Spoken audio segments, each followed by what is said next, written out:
Hey there guys, just wanted to let you know that the Patreon for DMO73 Gaming has just relaunched, so if you want to support the channel and get access to our exclusive Discord server community, as well as lots of other cool exclusive rewards, go check it out.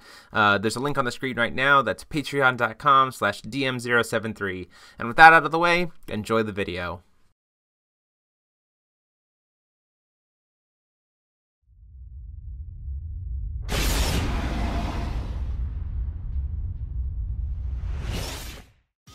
Hey there guys, DMO73 here, bringing you the spoiler coverage for more red stuff from Ancient Knights, the next set, first set in the Raya cluster. Today we are seeing more fire support, more dinosaurs, more feeding stuff, more strength counters, lots of cool stuff, and more dragons, of course.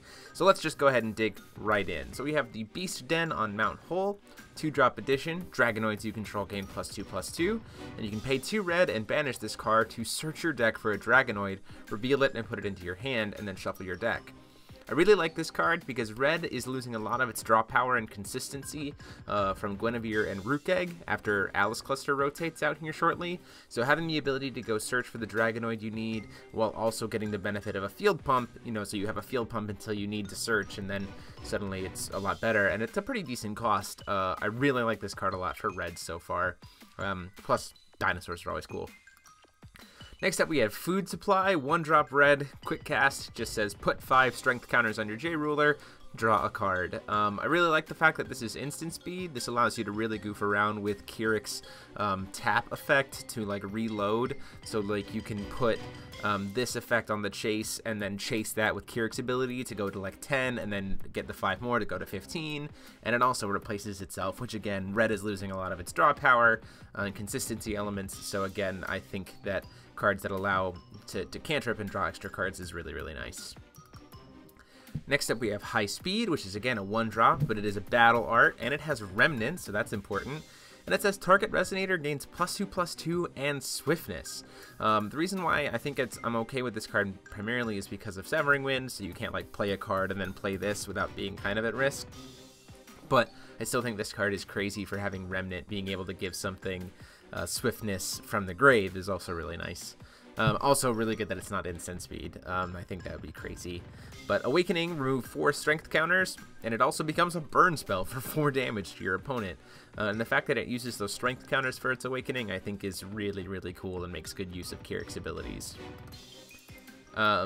So next up we have Dragon Call, which is a 1-drop. Just search your deck for a dragon, Dragonoid, or dinosaur, reveal it, and put it in your hand. So a 1-drop search spell for any of those 3 things.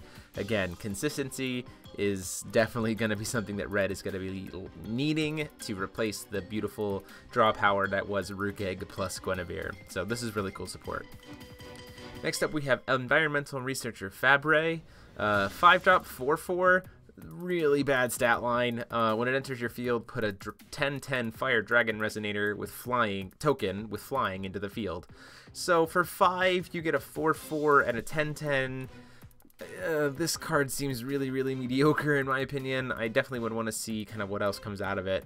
This stat line is just too little for me to consider with a 5 cost. But I mean, who knows? We'll have to see. Then we have Gourmet Chef Sherry Shara. That is a very complicated name. 4-drop 10/10. Now that is much better stat line. That just says when this card enters your field, put 10 strength counters on your J-Ruler. That seems really insane for Kirik. Just being able to drop a 4-drop that has an insanely good strength and reload your strength counters almost immediately, I think is an excellent, excellent ability for Kirik. Then we have Redcap, who is going to kind of be the replacement Rookegg at this point. So 1-drop 2/2 with Swiftness, that when it's put into your graveyard from your field, you search your deck for a Redcap, put it into your hand, then shuffle your deck. So again, red gets a little mini weakling dude who gets to replace itself whenever it dies. But it's a lot less beneficial than Rookegg because it only can search for itself. I still think it's going to be important for red, especially early on, and it is a 1-drop with Swiftness. So turning things sideways decks are probably going to run 4 of this guy. Lastly, we have our first super rare, Kame, the Demon of Ice. First super rares like from the set support for red. This card is insane. So 4-drop 10/10, again, amazing stat line. When this card enters your field, recover target Resonator with total cost 2 or less that your opponent controls, gain control of it until the end of turn, and give it swiftness. So she comes into play, she steals a Resonator, untaps it, gives it swiftness, so it can immediately attack. And then it says, whenever a Resonator you control attacks, she deals 200 damage to your opponent. So, bam, ta-da. Oh, I guess is a he. Could have guessed me wrong with this face. But anyway, 200 damage to your opponent for a burn from being swung at by their own creature, and then you can pay 1 red and banish a Resonator, like the one you just stole, to give this card swiftness until the end of turn. This is essentially like the craziness utility-wise of Leviathan, but with having a reasonable cost, a limit to what it can grab, and an extra cost to be able to sacrifice creatures. I really like this card. I think we're going to be seeing a lot of this card. Just be aware that this is definitely a real relevant threat for red decks, especially if your opponent has like a bunch of jump blockers. You can just steal one and then swing in even more. But that is actually it. It's not a super long spoiler article today, but we are getting another one on Thursday, and we're getting a new structure deck tomorrow, so go ahead and check in those. Go ahead and check out the Patreon again, guys, if you feel like supporting it, as I mentioned at the beginning of this video. It's always a ton of help, and I look forward to building that community with you guys. But until then, share out this video with your friends, like, comment, let me know what you guys think of these spoilers. Be sure to subscribe to the channel for more content on a weekly basis. And until next time, this is DMO73, signing off.